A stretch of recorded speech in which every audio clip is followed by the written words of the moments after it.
तुकोबंदी स्वामींना असंच झालं आणि त्या ठिकाणी स्वामींचं दुपारचं पूजा पिणार दुसरा सिग्नेचर.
चक्रधर स्वामी की जय.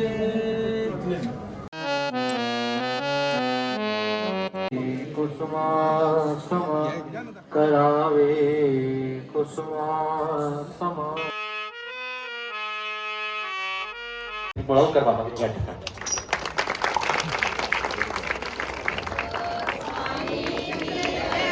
चक्रधरांचा सत्य शांतीचा ध्वज फडके उंच नभा. हा ध्वज फडके उंच नभा. मी पण तो पण येथे नाही. एकात्मतेची देतो ग्वाही. एकात्मतेची देतो ग्वाही. देशांती चिर हृदया ध्वज फडके उंच नभा. हा ध्वज फडके उंच नभा. या सभागृहाचा उद्घाटन सोहळा संपन्न होतो आहे. दोन्ही बाजूने सर्व सेवक उपस्थित असतील. आता सर्व चक्रधर स्वामी श्री चक्रधर प्रभूंच्या जेव्हा मर्दनेचा अवसर केदारेश्वराच्या मंदिरामध्ये पाटोद्याला राही नायकाने श्रीमूर्ती पाहिली आणि वेधला आकर्षित झाला. घाली गा अंग उघडे होई देईजो डोळया पारणे. चांपे गौर सुवर्ण मूर्ती सर्वज्ञ श्री चक्रधर प्रभूंची सोनेरी चाफा जसा उमलावा असं सुंदर दिसणारी सर्वज्ञांची जी अंगकांती आणि अतिशय 32 लक्षणी अवयवी युक्त असलेली ज्या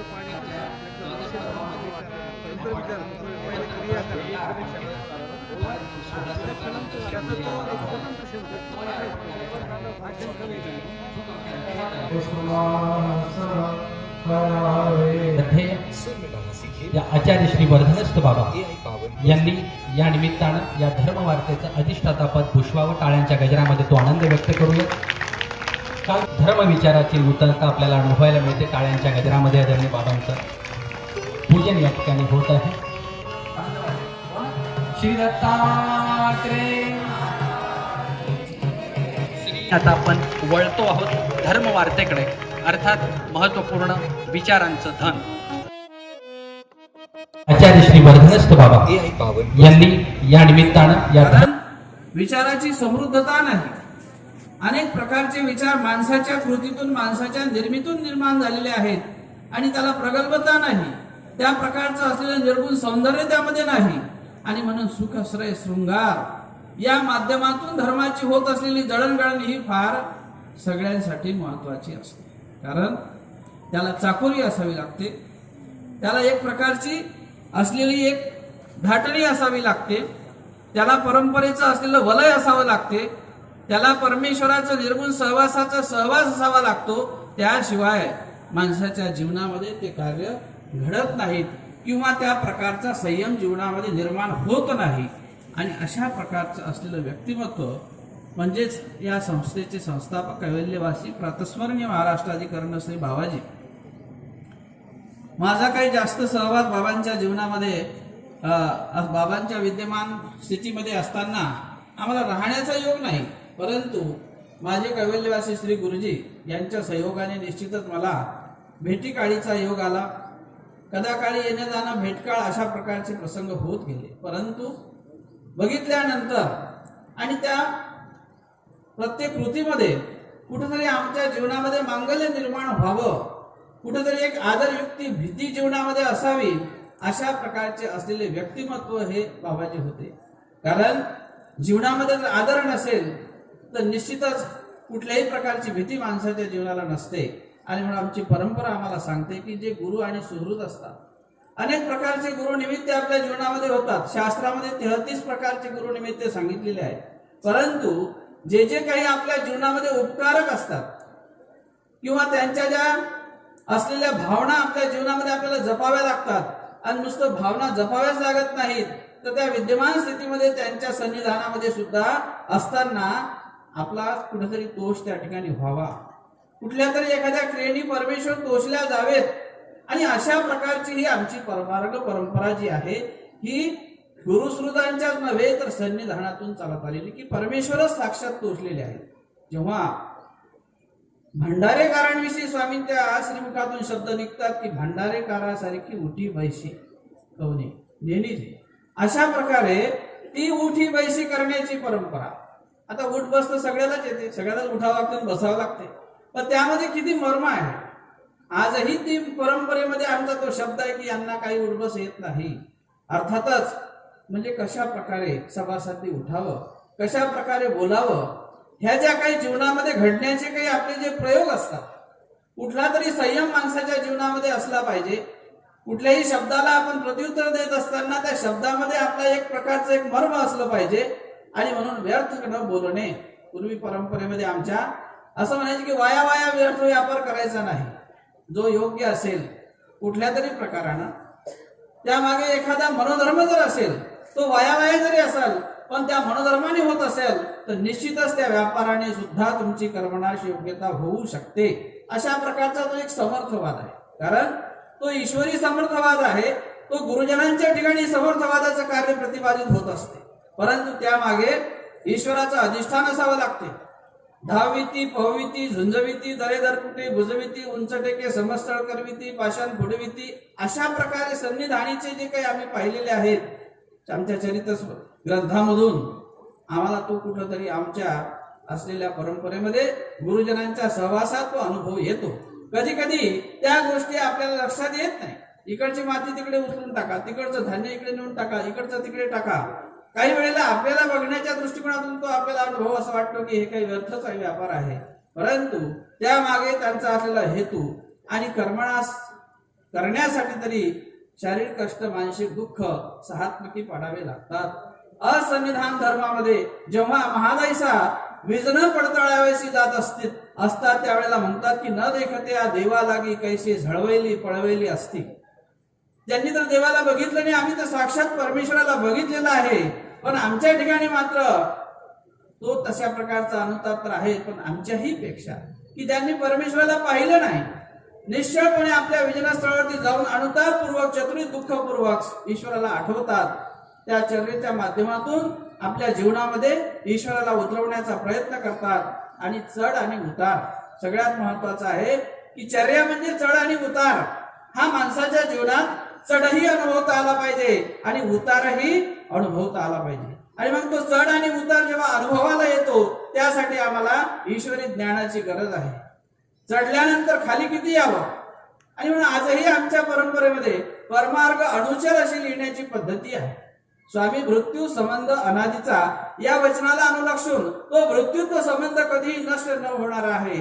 तो ईश्वरीच्या स्वरूपामध्ये जरी गेला तरी तो स्वामी आहे आणि हा जीवात्मा मृत्यू म्हणजे सेवक आहे.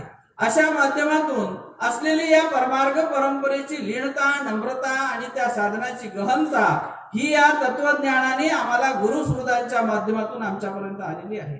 आणि म्हणून गुरु हे माणसाच्या जीवनातलं असलेलं एक प्रकारचं श्रद्धा आणि आपल्या जीवनाच्या भावना अर्पित करणारं ठिकाण असते. आणि म्हणून गुरु हे जीवनामध्ये घडत असतात.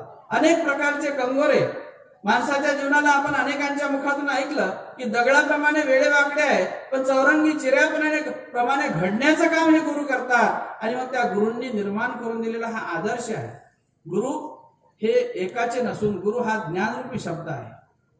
काही वेळेला आपण एखाद्या अवताराविषयी गुरुत्व लावण्याचा प्रयत्न करतो, परंतु गुरु हा ज्ञानरूपी शब्द आहे. अवतार हे फक्त दर्शक असतात, त्यांना गुरु करण्याची गरज पडत नाही. की गुरु हा ज्ञानरूपी शब्द आहे. आणि म्हणून धर्मामध्ये अशा प्रकारचं ज्ञानरूपी कार्य जेव्हा एखादे गुरु आपल्या जीवनामध्ये उतरवितात, त्या ज्ञानरूपी कार्यातून तिथे सुद्धा धर्माला शिष्य म्हटलेलं आहे आणि धर्मालाच गुरु असं म्हटलेलं आहे. की शिष्यत्वाचं नातं जे आहे ते व्यक्तीला अनुषंगून नाही, त्या धर्माला अनुषंगून आहे. धर्म त्यांच्या ठिकाणी आहे आणि म्हणून धर्मही हा शिष्यत्वाने धरलेला आहे आणि गुरु हाही शिष्यत्वाने धरलेला आहे. आणि याचं मुख्यत्व म्हणजे असलेलं परमेश्वराचं दातृत्व, ईश्वराची असलेली साधनदात्याची यामागची कृपा. या साधनदात्याच्या निर्मितीतून हा संपूर्ण संप्रदाय आज वाटचाल करतो आहे. आणि म्हणून एका विचाराने हा संप्रदाय बांधलेला आहे. आणि म्हणून आमचे पूर्वीच्या काळामध्ये आम्ही भेट काळ अनुभवलेले आहेत. मग ते कवीश्वर कुळातले आचार्य असतील, उपाध्य कुळातले आचार्य असतील, पारिमांडल्य कुळातले आचार्य असतील, आपलं एकमेकाचं 7-5 दिवसाचं अनुष्ठान साधत, परमप्रीतीचं लक्षण साधत या पंथांनी एकाग्र प्रेम साधण्याचा प्रयत्न केलेला आहे. आणि तो प्रेमाचा धागा वाढत वाढत निश्चितच परमेश्वराच्या प्रेमापर्यंत जात असतो. आणि म्हणून स्वामींनी असं म्हटलेलं आहे की जीवनामध्ये अंतःकरणामध्ये जर प्रेम असेल, त्या प्रेमाला प्रीती, प्रेम, जिव्हाळा अशा प्रकारचं असलेलं प्रेमाचं कर्तृत्व आणि त्याला असलेला ओलेपणा हा परमेश्वरापर्यंत आपल्याला नेऊन पोहोचत असतो. आणि म्हणून ज्या गुरुसुहृदांच्या माध्यमातून, ज्या परमेश्वर धर्मपरायणांच्या माध्यमातून आमच्या जीवनामध्ये आमचे जे काही क्षण आम्ही जपून ठेवलेले आहेत ते आमच्या उद्धरण्यासाठी कामी असतात. या संस्थेतून अनेक प्रकाराने अनेक विद्वान व्यक्तिमत्व आणि ज्यामध्ये प्रामुख्याने आज या ठिकाणी आदरणीय प्रातस्मरणीय महाराष्ट्राधिकरण बांबोरी निवासी मामाजी उपस्थित नाहीत, परंतु कोणत्याही क्रियेमागे मनोधर्म असावा लागतो. मनोधर्माशिवाय कोणती गोष्ट सिद्धीला जात नाही. बाह्यात कार्य जरी एखादी क्रिया दिसताना दिसत असेल, पण त्यामागे जर मनोधर्म नसेल तर ती क्रिया स्वीकारात पडेल किंवा नाही हे सांगता येत नाही. आणि म्हणून त्या क्रियेमधलं दृष्टता बाजूला काढून अदृष्ट रूपाने संकल्पित झालेल्या ज्या क्रिया असतात तिथे निश्चितच भगवंताचं अधिष्ठान असते. ज्यावेळेला मार्कंडाला म्हणतात की तुम्ही जा आणि ऐका, पण स्वामी म्हणतात तुझं जर थांबला असता, मंगळकाळ झाला, त्या परिचारिका त्यांनी सेवन केले उष्टेवाने, त्यांना महंतश्रय झालं. आणि म्हणून पवित्रता जी आहे, जी मंगलता आहे, ती निश्चितच आम्हाला थोर अधिकरणांच्या माध्यमातून सहवासातून आम्हाला अनुभवाला येत असते. आणि म्हणून मामांचं सुद्धा या ठिकाणी विशेष प्रकारचं योगदान आहे. पंथात कुठेही जा, बाबांचं नाव निघते आणि नंतर मामांचं नाव. अर्थातच धरून आहेत एकमेकाला, गुरु शिष्यत्वाच्या नात्याने दोघंही आहेत, परंतु कुठल्याही प्रकारे त्या ठिकाणी कमीपणा, उणेपणा ज्या बाबांच्या खावणीला पात्र व्हावं आणि तोच मनोधर्म परिवाराच्या ठिकाणी तीच खावणी कशी सिद्धीला नेता येईल त्यासाठी आपण सुद्धा तो प्रयत्न करणे आणि त्या प्रयत्नाला साथ देणे, अशा प्रकारचा हा परंपरेचा असलेला एक ऊर्जा स्रोत म्हणजे मानव संप्रदायाचं असलेलं एक जडणघडणीसाठी ज्या साधनदात्याने तुम्हा आम्हा सर्वांना हा पंथरूपी प्रवास, हा स्वामींचा विचार, दैवाद्य मार्ग तो एक म्हटलेला आहे आणि एक साधनदाता आहे. आणि त्या साधनदात्याच्या एक रूप लक्षणासाठी निर्माण झालेले अनेक प्रकारचे हे साधनवंताचे असलेले थोवे आहेत. ज्या थोव्यामध्ये कुळाच्या माध्यमातून जबाबदारी आणि सौजन्य टिकून ठेवण्यासाठी दिलेला हा एक आभार प्रत्येकाच्या अधिकरणाच्या माध्यमातून या पंथाने मागेही अनुभवलेला आहे. प्रस्तुत काळातही त्या माध्यमातून तो कार्याचा प्रवास पुढे नेण्याचा प्रसंग हा सर्वांवर आपल्या प्रत्येकाच्या खांद्यावर असतो आणि ती जबाबदारी समर्थपणे या संस्थेने पेलवत या पंथाला निश्चित रूपानं अशा प्रकारचं ऊर्ध्व असं स्थान प्राप्त करून दिलेलं आहे. संवत्सरचं जे वैशिष्ट्य आहे की सर्वज्ञांच्या पदस्पर्शाने संवत्सर गाव पावन झालंच. त्याचप्रमाणे गोदावरी नदीचा हा सगळा काळ जो त्र्यंबकेश्वरपासून तर राहेरपर्यंतचा संपूर्ण उभय गंगा तीर स्वामींच्या चरणस्पर्शाने पावन झालंच. पण या गंगा तीराला पौराणिक ऐतिहासिकही परंपरा आहे. संवत्सर हे जे गाव आहे या गावाच्या नावातच ऐतिहासिकतेचा पौराणिकतेचा स्पर्श जाणवतो. त्या ठाणांची नावं आठवणार, पण ज्या ज्या गावाला त्या हरणाच्या बुड्या पडल्यात त्या गावाला ते ठाण म्हणून ते गाव त्या ठिकाणी वस्ती झाली, त्याचं ते ठाण म्हणून. जसं कोकम ठाण या ठिकाणी त्या मारीत राक्षसाची त्या हरणाची उडी इथं पडली म्हणून हे कोकम ठाण. अशी ऐतिहासिक पौराणिक परंपरा या परिसराला लाभलेली आहे. आणि हा पावन परिसर हा सर्वज्ञांच्या श्रीचरणाने पावन झालेला परिसर, अशा पौराणिक आणि ऐतिहासिक परंपरांनी नटलेला हा परिसर, निसर्गाने वृक्षवेलीने अगदी संपन्न असलेला हा परिसर, आजही या परिसरामधली जी सधनता संपन्नता नजरेस भरून येण्यासारखा हा परिसर, या परिसराच्या दर्शनाने आज कृत्य झाल्यासारखं समाधान वाटतं. आम्हाला अहोभाग्य वाटतं की या परिसरामध्ये संवत्सरच्या आश्रमामध्ये 12 ते 13 वर्षे मी विद्याध्ययनासाठी होतो आणि ह्या परिसराच्या स्पर्शाने आमचं जीवन पुलकित झालं. याचं समाधान वाटतं. ह्या परिसराची, या आश्रमाची, या गोदाकाठाची जेवढी स्तुती केली तेवढी थोडीच आहे. म्हणून ती धन्यता हृदयाशी ठेवून मी ह्या ज्या लीळारूपी जो शब्दसंग्रह आपल्यासमोर सादर केला त्याला विराम देतो. संसद येथील महाप्रसादाचा कार्यक्रम सध्या साधू संतांचा सह्याद्री चालू आहे.